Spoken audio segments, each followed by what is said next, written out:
let's go over our menu settings for the video functions. Now, a lot of these settings I'm going to kind of skip over because we went over those same settings when we're in part 2 and part 3 of this video series. If you have not watched part 2 and 3 and you get lost on this, go to the end of the video. There's links, or just get on my channel. You'll be able to find part 2 and 3 because they're all out at the same time, and you'll be able to actually go over some of those settings. We're just going to go over video stuff real quick.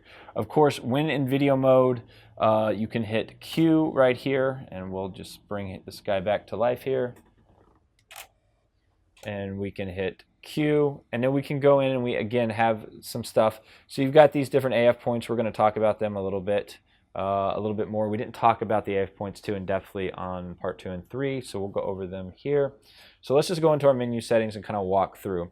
Again, image quality, RAW. Yes, we want to leave it at RAW. Image review, 2 seconds. Beep, disabled. Shutter release without card on. Lens abrasion correction. Again, we went over every single one of those settings in part 2 of this series. Exposure compensation, doesn't really matter. ISO, speed setting. Again, auto light optimizer, white balance, custom white balance correction. Again, we went over in part 2 of this series. So go back and watch part 2, then come back to this if you're wondering how all that works. Picture style.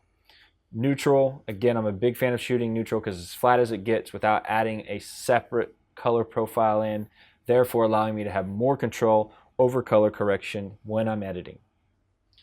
ISO, speed, and R. Oh, we jumped a little ahead of ourselves. Again, ISO, speed, and R. Highlight tone priority, dust, delete, data. Part 2 of the series. Go check it out. It's going to have that information for you. All right, so now we're getting into some video functions here. Movie servo.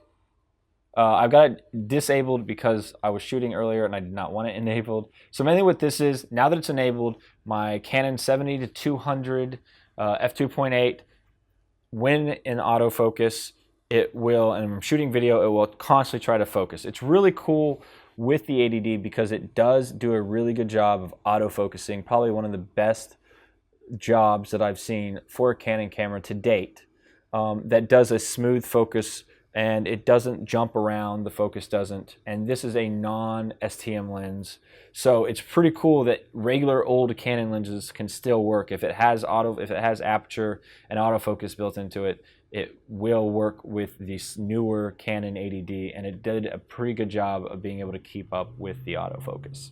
So I was pretty happy with that. So I have that enabled so that when I'm shooting with a lens, it will try to autofocus. If I don't want to autofocus, I'll just turn it off.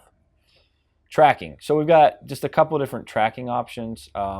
So this is going to try to do like a face tracking or track the individual, whatever you're focused on. And so like I could do this, come out here, I could start recording, and then I could tell where I want it to. I want you to focus this. Okay, so if we stop, we go back to menu, we switch, again, we'll go here, and it's not going to do, it does a bigger section, see? So it's going to do a larger section when doing it that way. We'll go back, stop recording, menu, flex zone, same thing here. Again, it's going to be a little bit different, and it's going to focus. So the idea is that it's trying to focus. The tracking is when you pick a specific item. So we'll go back to the tracking again. The other two are just going to try to focus within those squares. Tracking will be when I actually pick a specific item, I'd say that's a person's head right there. It's going to try to track that person's head and keep them in focus for you. It's really cool, and it works the best a Canon camera to date has worked. So it does a pretty good job. I'm pretty happy with it. So, all right, menu. Movie record quality. You have a couple different options here. We got MOV, which is going to be the higher quality of the two. MP4. I always shoot in MOV, and then you can pick between 24 and 30 frames per second. 24 to me looks nicer. It's more cinematic. I always shoot in 24 frames, unless I'm doing higher frame rate because I need some slow motion action. Love me some slow motion action. MP4. So if we're going to go with MP4, as you notice, we have a couple different options here. we can shoot at 60 frames per second, which is fantastic at 1080p. I'm loving that. Again, you have FHD, so the FHD is going to be the higher quality, if I understand how this works correctly, on this new camera. And the HD is going to be like a lower bit rate, lower quality. So I always shoot in I think it's Fine HD is what it stands for. So I always shoot in that, and you can get up to 30 minutes of footage. Let's see, I think MOV is going to give you 30 minutes of footage as well. Then you got to start and restop and go back to shooting. It's really nice. These cameras will overheat if you shoot too long. It'll just they won't really shut down. Those tell you they won't operate for like 10 minutes till it cools down, and you can start back up. Same thing if it gets too cold. Back out here, digital zoom. Yes, we got that disabled, but you do have that option. Sound recording. Okay, so this is pretty cool that you can control your sound. As you can see, it's monitoring the audio as I'm speaking right now, which is kind of cool. It's set to manual, so if you plug in a mic, this is a great way with your headphones. Now that you have headphones in this Canon 80D, you can actually monitor the audio and really get it to where you want when you have an external mic, hooked up. Even if you're using the onboard mic, which is horrible, and I never use it, I highly suggest just go buy yourself like a $35 lav by Aperture. Really cheap. It's on Amazon. Go check it out. It's called the Aperture A lav, and it will give you it's a wired lav, and it will give you a nice sound quality compared to what Canon is offering you here. Again, this is not Canon's main prerogative is to have good sound quality. We just all want it. Again, but external mics are where it's at anyways. So you can set it to audio, and you can disable the mic if you want. So I've got it to manual because I want to control my settings. Again, you can just go down here, and then if you watch, as we go way down, and now I'm still talking the same, but now it's not capturing as much audio. It's barely capturing me because it's so quiet. Vice versa, if we go the opposite way, as we fly down the highway here, boom. Now I'm probably going to be over peaking. As you see, I got the red there. I'm peaking too high, and that's just no good. We can't have that. All right, we'll move on down to wind filter.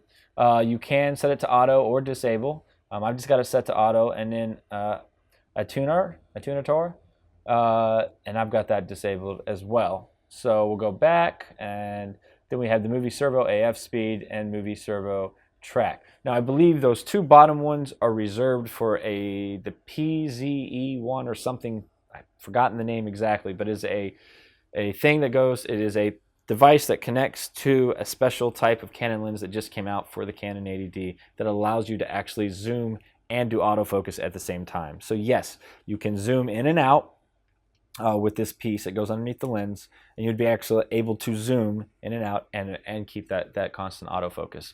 So I haven't tried it out yet, but it supposedly works really well, and I believe that's what these settings are set up for. All right, let's see what the last thing here. And all this stuff is the same stuff that we had before when we went over in video 2.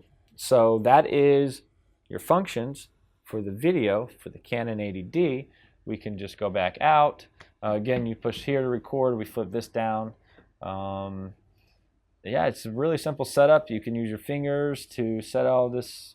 Well, you got to hit Q, of course, and then if you hit Q, you can also hit info to get some information. Like I like to run a histogram. This is way dark, of course, and I like to run a histogram to see where my lighting and everything is.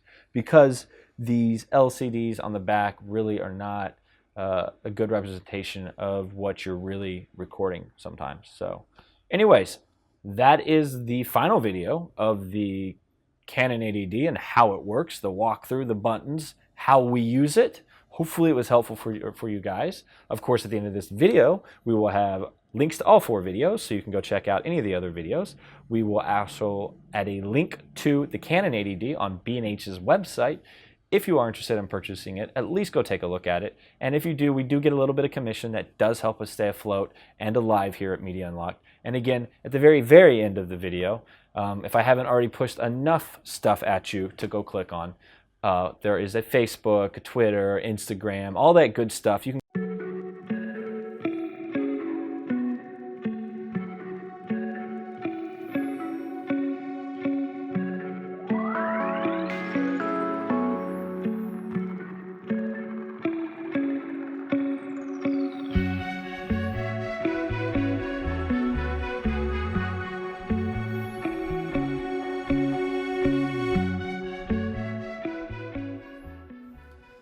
Hey guys, if you'd like to check out our website where we have all kinds of fun and exciting blogs, videos, and extra information that isn't on our YouTube page, click right here.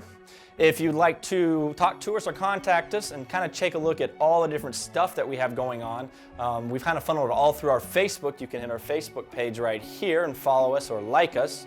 Now, if you like to look at cool pictures and behind the scenes stuff, we do that on Instagram right here. So go on and follow us on Instagram. And of course, we got our cute little bird right here, Mr. Twitter, and you can follow us as we do our short tweets.